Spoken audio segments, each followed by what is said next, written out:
Hi friends, welcome to Kranti world. ఈరోజు వచ్చేసి సొరకాయ పాలు కర్రీ ఎలా చేసుకోవాలని మీకు చెప్తాను. ఆగండి ఫ్రెండ్స్, నాకు ఇప్పటికీ ఒకటి డౌట్ అర్థం కాని ఏంటంటే, నేను తెలంగాణలో పుట్టాను, తెలంగాణలో పెరిగాను. నేనైతే సొరకాయ అంటారు, కానీ మా అత్తమ్మ వాళ్ళ ఇంటికి వచ్చాక వీళ్ళు ఉండేది ఆంధ్రాలో. నాకు ఇప్పటికీ డిఫరెన్స్ అర్థం కావట్లేదు. సొరకాయ అంటే ఏంటో, ఆనపకాయ అంటే ఏంటో, ఈ పేర్లకి డిఫరెన్స్కి నేను కన్ఫ్యూజ్ అయిపోతున్నాను. మీరు కామెంట్ చేయండి సొరకాయకి ఆనపకాయకి డిఫరెన్స్ అనేది. ఇప్పుడు వచ్చేసి మనం కర్రీ ఎలా ప్రిపేర్ చేయాలో నేను చూద్దాము. ఫస్ట్ కళాయి తీసుకొని బాండిగాని ఒకటి పెట్టుకొని అందులో మనం పోపు వేసుకోవాలి.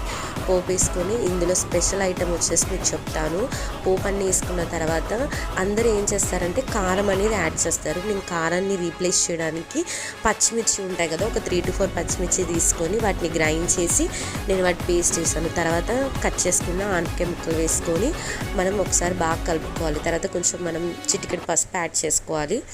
యాడ్ చేసుకున్న తర్వాత ఇంకా మనము కొంచెం సాల్ట్ కూడా వేసుకొని బాగా మిక్స్ చేసుకోవాలి. ఆ పోపు ఆ ఆయిల్ ఆనపకాయకి పట్టేటట్టు మనం మిక్స్ చేసుకుంటూ ఉండాలి. మిక్స్ చేసుకున్న తర్వాత ఇప్పుడు మనం ఏం యాడ్ చేసుకోవచ్చు అంటే కొంచెం నా దగ్గర యాక్చువల్ కొంచెం లైట్గా నేను ఎందుకంటే కారం ఎందుకు యాడ్ చేశానంటే మా హస్బెండ్కి కారం ఇష్టము, అందుకే నేను కొంచెం కారంగా స్పైసీగా ఉండాలని కొద్దిగా కారం యాడ్ చేశాను.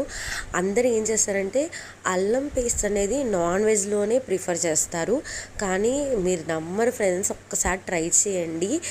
ఏ వెజ్ కర్రీలో అయినా కూడా కొంచెమే తక్కువ, అంటే ఒక టీ స్పూన్ ప్లేస్లో 1/2 teaspoon అనేది మనము అల్లం పేస్ట్ అనేది మనం యాడ్ చేసాం అనుకో, ఎంత టేస్టీగా ఉంటుంది అంటే కర్రీస్ మనం నాన్ వెజ్ తిన్నట్టుగానే ఉంటుంది. సారీ ఫ్రెండ్స్, నాకు బాగా కోల్డ్ అండ్ కఫ్. ఇవి ఇప్పుడు షూట్ చేసిన వీడియోస్ కాదు, ప్రీవియస్ వీడియోస్. వాయిస్ ఓవర్ ఇద్దామంటే నాకు కోల్డ్ అండ్ కఫ్ వల్ల నేను వాయిస్ ఓవర్ ఇవ్వలేకపోతున్నాను. ఇలా మనం కొంచెం అల్లం పేస్ట్ వేసుకొని మగ్గిన తర్వాత కలుపుతూ ఉండాలి. కలుపుతూ ఉన్నప్పుడు మనం ఒకసారి ముక్కను నొక్కి చూసాను, అది బాగా మంచిగా కుక్ అయింది, పర్ఫెక్ట్గా కుక్ అయింది. ఈ టైంలో మనం ఏం చేయాలంటే మన స్పెషల్ ఇంగ్రీడియంట్ అయిన రెసిపీకి లైఫ్ తెచ్చేది యాడ్ చేస్తున్నాం. మనం ఏం చేస్తున్నామంటే సారీ ఫ్రెండ్స్, రెసిపీకి లైఫ్ తీసుకొచ్చేది అంటే ఇప్పుడు మనం ఇందులో పాలు అనేవి యాడ్ చేస్తాం. పాలు యాడ్ చేసినప్పుడే కర్రీ అనేది తిక్కుగా ఉంటుంది, టేస్ట్ కూడా వస్తుంది. ఇప్పుడు నేను పాలు యాడ్ చేసిన తర్వాత నేను కలిపాను, చూడండి ఎంత బాగుంటుంది అంటే టేస్ట్. మీరు ట్రై చేయండి ఫ్రెండ్స్. అసలు మీరు మళ్ళీ ఎప్పుడన్నా మీరు ఆనపకాయ అయినా సొరకాయ అయినా ఏది తెచ్చుకున్నా కూడా మీరు ఈ రెసిపీ ట్రై చేస్తారు. మీరు ట్రై చేసి తినండి, ఎలా ఉందో కామెంట్స్ చేయండి.